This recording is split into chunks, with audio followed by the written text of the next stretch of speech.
Welcome to the T&G Thyroid Show. I'm Toki, the T in the T&G, and I work with women with underactive thyroid issues or Hashimoto's to get them more energy so they can just get on with their lives. I'm going to be joined today by Gemma, and we're going to be talking about the secret to getting more energy when you have an underactive or overactive thyroid. We do have questions we've been sent, so we're going to be going through those. I'm just going to let Gemma in.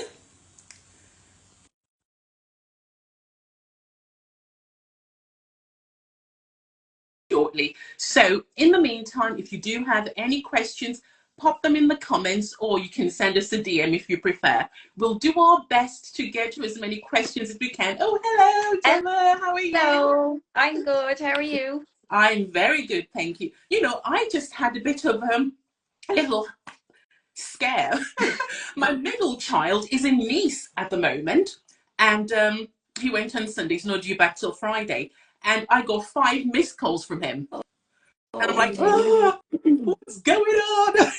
So I was just talking to his teacher. That's why I was a little bit late, but he's fine. They're all having fun, so that's a panic over. Oh, So great. yes. Okay. I know, like, oh, Hi, I've never Monique. been away from my kids for so long. Hi, Monique. Hi, Sarah. And it's so, I like having my children around me. So it's a bit weird. And then when I got the 5 missed calls in 30 minutes, I'm like, oh, What's happening? well, he's fine. He's fine. Get some green tea down me. Absolutely. Yeah. Absolutely. So, yes, I was saying, hello, everyone. Hello. We're going to be talking about the secret to more energy when you have an underactive or overactive thyroid condition. If I can get my teeth in. In the meantime, if you have any questions, hi, Monique. If you have any questions, pop them in the comments, or if you prefer, send us a DM privately. And if we can't get to answering your questions today, we'll do so next time. But in the meantime, we do have a load of questions, haven't we, We Gemma? do. We do. Yeah. Yeah. We're going to go through those. Just click in some waves here to say hello to everyone who's joined us. Yes, so Monique, you did send a question last time, and we'll go through that today. But first, we're going to talk about how to get more energy, because that's the thing people most struggle with, and we remember that from our experience. So Absolutely. Yeah.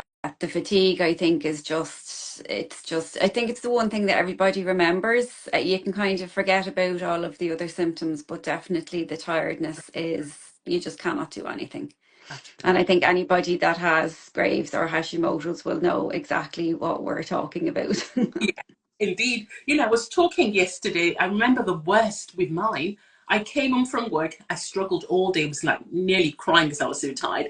And then I got home, and this was about 5:30 in the evening. I had my 2 boys with me. Hi, Kim. And I couldn't. I sat at the bottom of the stairs thinking, I need to crawl up and get into bed somehow. And I had How do I get up the stairs? I, I just sat there crying, and my boys are like, "What's happening with mum?" I just sat there, just thinking, I need to just crash. Absolutely. I can't. Yeah. Yeah. And it's fine when you just have yourself to look after, but when there's other people, in the house that needs looking after, or in my case, dogs that need walking and feeding and looking after as well. Yeah, it's just makes it that bit more difficult, doesn't it?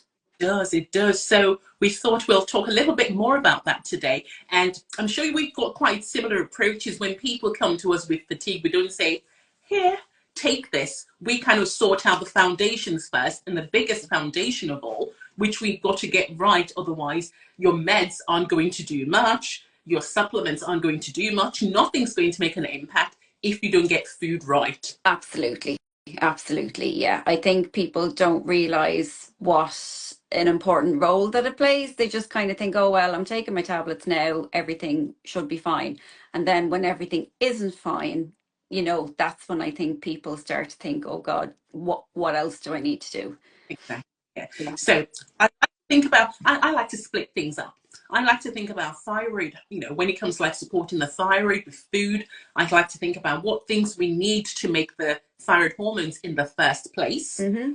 what things we need to change it from, like, the storage hormone to the active hormone, because there's foods that come into that as well. And then what foods help us to increase the sensitivity, help your cells take up the hormones that are circulating, because that's really, really important as well.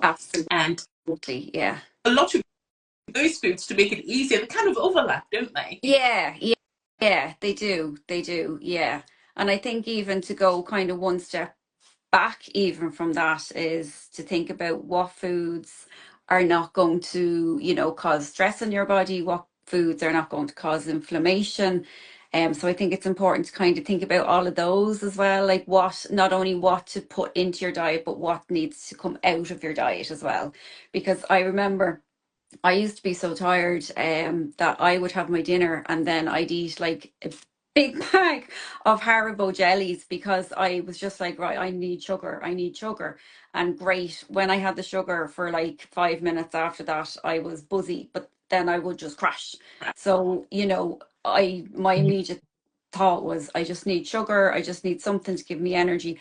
But I wasn't thinking of like sustainable energy. I wasn't thinking of, is this energy doing me more harm than good, Yeah.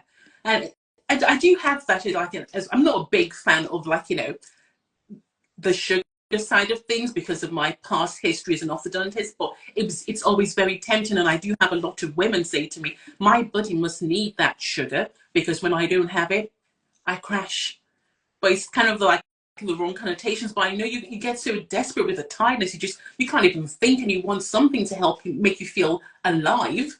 So you can just do what you need to do, and the quickest thing does tend to be like, Absolutely. or Sugar, coffee, anything like that. Yeah. I Yeah. I used to walk around with a big flask of coffee so I could Yeah. just breathe that throughout the day, and it didn't actually do much for me. I got really irritable and Yeah. jittery Yeah. more than anything, but you kind of think, I need more. If I make this stronger, then maybe it'll give me that boost that I Absolutely. and it Yeah. didn't. So I think you're right. We need to think about what foods to put in Hmm. and things to remove, especially Absolutely. things that's going to affect our blood sugar and make us go through that blood sugar roller coaster. Yeah. Need to Yeah. make sure we minimize that or remove it, Hmm. and how to, like, put things together. So for anyone joining, we're talking about the secrets to more energy when you have an overactive or underactive thyroid, and we're going to be talking shortly about the foods you can add in and then the things you can take out, and then talk about what a typical day looks like. Because for some people, you're like, okay, you're telling us to eat these things and take this out. What's there to eat? So I'll probably, like, talk about a little bit about what a typical day could look like. Just to give an idea. It doesn't have to be exactly the same thing you're going to be doing, but just Absolutely. make it possible. Yeah.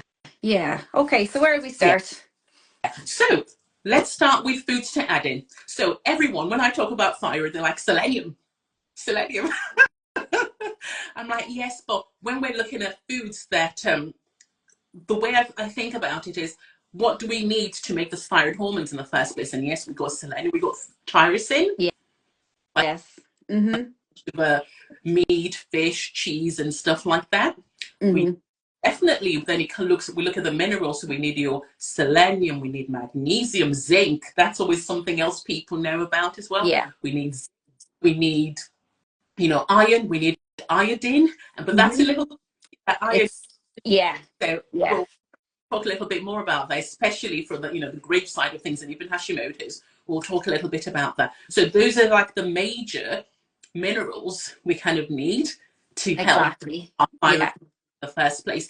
So let's talk a little bit more about the hi Christina, just wave to Christina there. Let's talk a little bit more about the iodine side of things, especially from the overactive thyroid. Do you want to talk a little bit about that?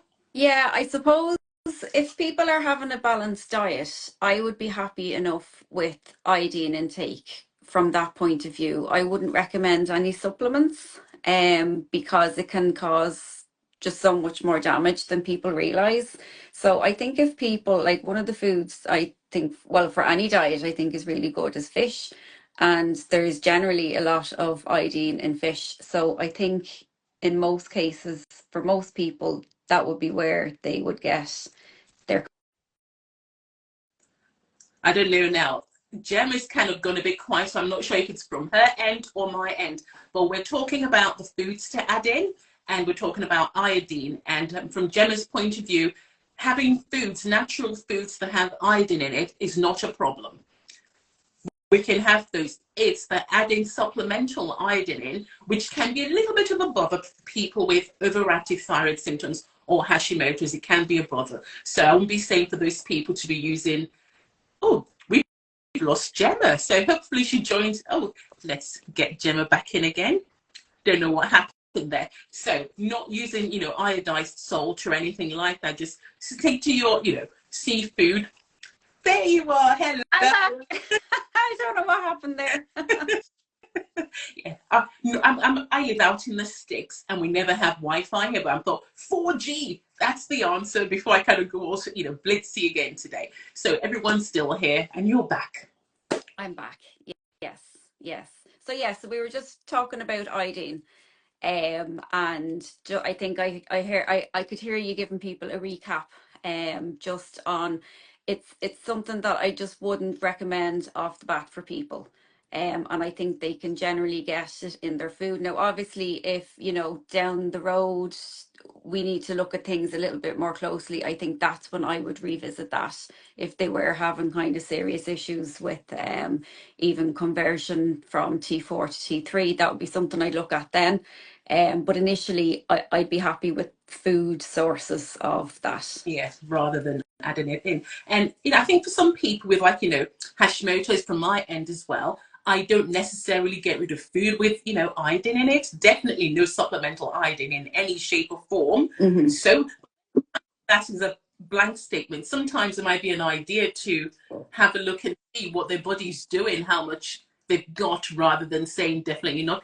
But if we're having difficulty getting things where we need them to be, then that'll be one of the things to look into. So basically be careful with iodine. If you've just got plain underactive thyroid symptoms or just a sluggish, thyroid, then that's okay. But still prefer a food first approach rather than yeah.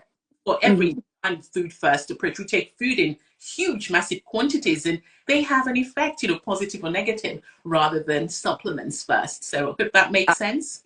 Absolutely, yeah. Mm-hmm. We've looked at the protein, the thyroxine. We looked at the minerals. We're going to probably talk about a little bit of sources of food, where they come in. And then the last thing I like to think about is the vitamins that help us make the thyroid hormones in the first place. And vitamin D, everyone knows about that as well. We've got the vitamin C, vitamin E, A, and yeah. Mm-hmm. these. So these are all things we need to make sure apart. And if you're having a well-balanced thyroid balancing diet, all these things are going to be covered in your meals. Absolutely. Yeah. Yeah. But I think unfortunately for some people, they just, for whatever reason, they don't eat maybe that many vegetables, maybe that much fruit, and they're just not getting these kind of essential vitamins and minerals in their diet. Yeah. And I think this is where our initial consultation comes in so well, because we basically go through a sample of what you eat on a regular basis, so we know exactly what you're kind of putting into your body, and we can get an idea of whether you're having enough, vitamin D, vitamin C, whatever it is. And that's all from, I suppose, all of the questions that we ask about your diet, about your lifestyle, that come in really handy. Absolutely. Yeah. So those are the kind of things we're looking at to make your thyroid hormones. And if you go a balanced diet, then those are going to be in there. But like I said, we're going to give ideas anyway, a little bit of the tips on what a typical day looks like. So those are the things to add in to make the hormones, and then to make sure the hormones are actually doing what they need to do, and we've got the right set of hormones. We need to focus as well on things like your selenium and your zinc as well. But these are also things that actually help us make the thyroid hormones in the first place. So if we're covering up the base for that, then that's going to help us with that conversion issue, so we can get that. Absolutely. So you're killing a few birds with one stone. Absolutely. Then you're not having to thinking, oh, what do I have to eat to do this? And what do I have to eat to do that as well? And then we've gone to, the last part is you can have all the thyroid hormone. You can have a lot of normal or active thyroid hormones in your system. If that's not being taken up by the cells, that can be so absolutely. Yeah. And then talked about this last time. Exercise, moving. Doesn't matter. Yeah, yeah, it's free. It's free. It's free.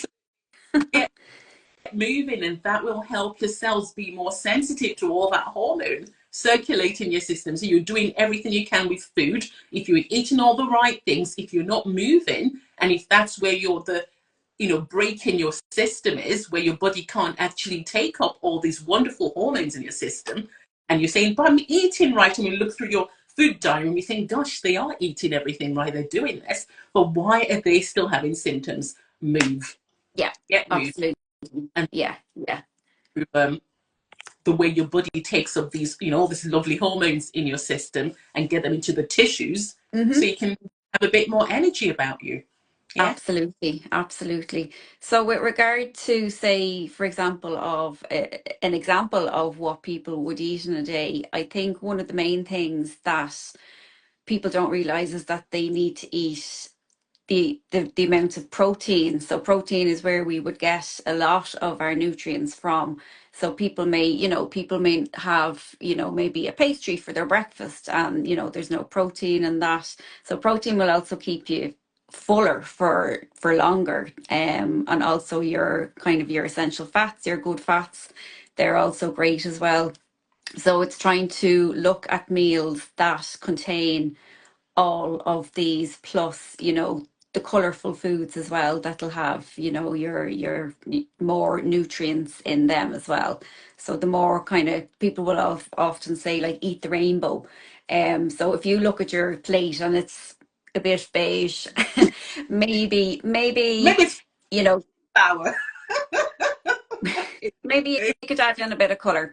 So when you think of like colorful things like blueberries, raspberries, different colored vegetables, carrots, peppers, all of those are like jam packed full of Yeah. nutrients.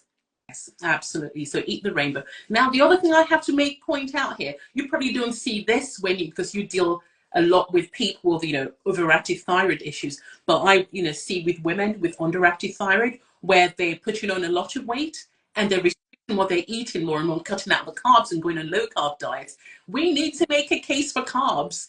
We Yes, carbs. When you have an underactive thyroid, please do not limit your calories, do not limit your carbs, because you're sending the wrong message to your thyroid systems. And anyway, when you reduce how much you're eating, you're reducing the amount of nutrients we've all talked about. So they're not available for your body to make the, hormones in the first place and do what your body needs to do with those hormones. So if you have an underactive thyroid, yes, you want to be able to lose the weight, but you're not going to get there. You're not going to lose the weight you want by cutting calories and by cutting carbs, because your thyroid just goes into panic and thinks, right, I'm going to shut down, and we can start making absolutely. hormones. So make sure you're eating them right. But like Gemma says, you prioritize your proteins. So you've got your eggs, you've got your seafood, which is going to be playing double duty for us with the Hmm. selenium and all that. You've got, salmon with all the wonderful fatty acids in there as well. You've got your beef, ideally grass-fed if you can, but so Yeah, long as still have even conventionally grown beef than having a bowl of Cheerios and stuff. absolutely, absolutely. Yeah, Don't feel like you have to go low carbs. And when it comes to carbs, you've got your rice, you've got your quinoa, buckwheat, sweet potatoes, butternut squash, turnips. Gosh, I could go on and on. there's lots. Yeah. Lots and lots. Then when we talk about vegetables, people worry about, eating, the cassava flour is all the rage these days, but people are worried about eating certain foods like your cassava flour and your cabbage and broccoli and stuff, and these are so so so helpful for people with thyroid issues. If you have, underactive thyroid, then I probably say don't be having raw green smoothies every day, because then that can be a little bit detrimental, because it stops your body making that, the thyroid hormones. It has a negative effect. But, there's nothing wrong with steaming that spinach lightly. If you're a big fan of green veggies and you think I'm just going to have green veggie smoothies every morning, Hmm. make sure they're not raw all the time. You use other things like, your lettuce and stuff in there, rather than a ton of kale and a ton of broccoli Absolutely. Yeah, mix it up a bit. mixed, Yeah, and yeah. cooking them, especially if you're on the underactive thyroid side. For the Hmm. advice you give your clients when they come to you with overactive thyroid, when it comes to, like, the whole goitrogens, the Brussels sprouts, the cruciferous vegetable stuff. Do you say anything different? To be honest, I think for that to have an effect, they'd want to be eating maybe like a truckload of that type of vegetable every day, which generally most people do not. They don't even eat one Brussels sprout at Christmas. So I think that the theory behind that is, fair enough, but in reality, nobody eats that amount of vegetables, so it's not going to make a difference. It's going to be more detrimental for your health if you don't eat, those kind of vegetables. Yes, they're definitely necessary, aren't they? So Yeah. don't add them in. They're very good. They do support thyroid health. But if you're on the underactive thyroid point side of things, don't have too many don't have raw green smoothies every morning. Hmm. Cook them a lot, just steam them lightly or something, but not every single morning for months and months and months having raw. Yeah, absolutely. Mix it up a bit. Yeah. Have someone who came to me with thyroid issues having green smoothies every morning. Okay. Times that I thought, not likely, not many people do that, but it bears talking about because that can happen sometimes. So eat, Absolutely. Yeah. eat your Brussels sprouts. Eat your Do. eat them. Absolutely. Your granny wasn't wrong. True. So what was the other thing then? Yeah, so food, we're talking about what it's going to look like a typical day, maybe. Yeah, yeah. So I suppose for me, it would be again, make sure that you have your good sorts of proteins. So for breakfast, again, eggs, or even I would have protein maybe in with some overnight oats or porridge, with your nuts and seeds, protein from that, and you get your good fats in as well. Throw in a bit of color, maybe some berries for breakfast. Great idea. Even in, for lunch, it doesn't have to be a typical plate of food as we would normally think. You can literally have anything. For breakfast, you don't have to have, a breakfast food. The same goes. So I suppose I'm just bearing in mind that we have not too long left to chat about everything and answer some more questions. So I suppose just make sure you're having enough protein, you're having some good fats, and you're having colour on your plate as well. Yeah, Hmm. absolutely. Now, I Yeah, do have a free ebook that tells you a little bit more about what things to add in, what things to take out, and what a typical day looks like and what your portions should look like. So if you want to download that, go to my bio, click the link in my bio, and it's on there, or you can send me a DM with thyroid foods, and I'll send you the link so you can register for that.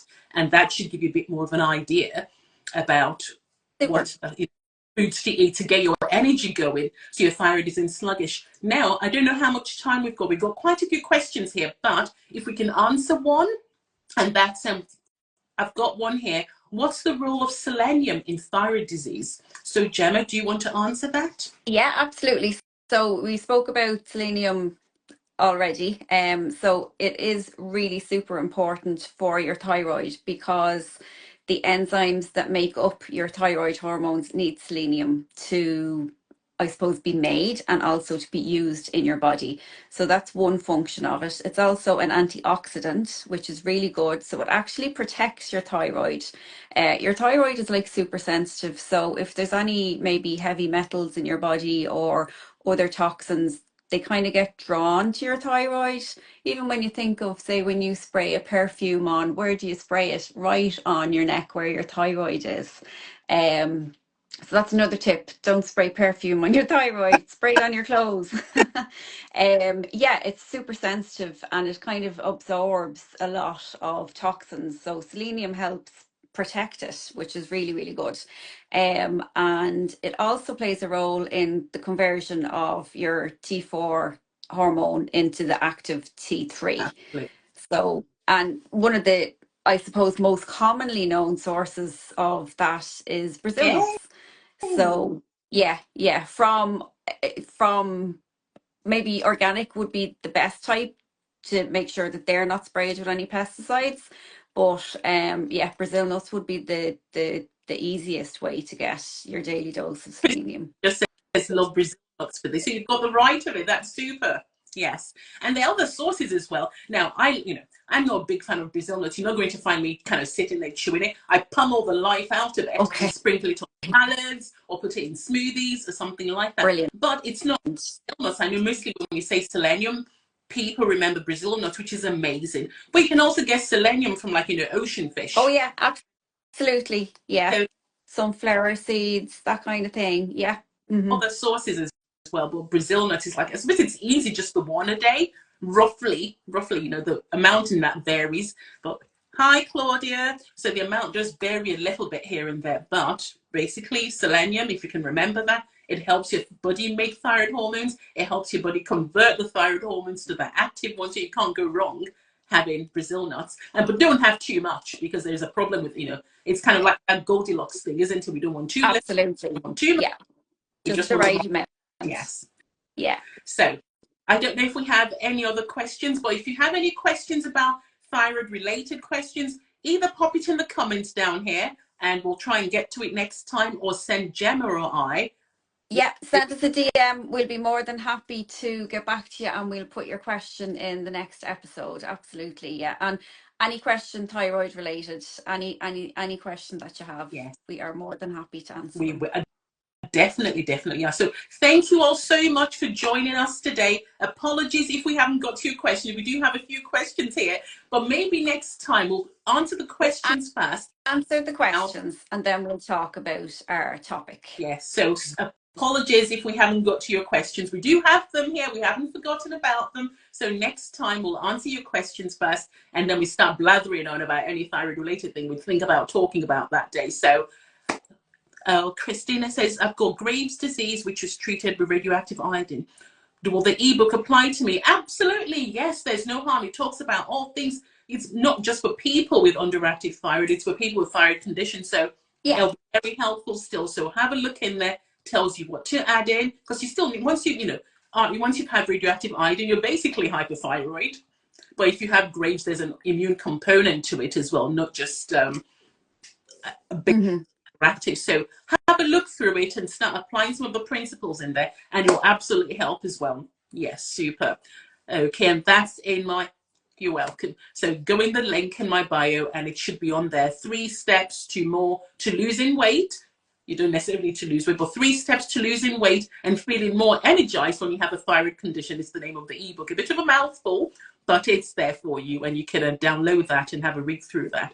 Super. So anything you want to add on here, Gemma? No, I think we've covered a lot with regards to foods that support thyroid hormone production and how it's used in your body, and also the role of selenium for some people, which is really important.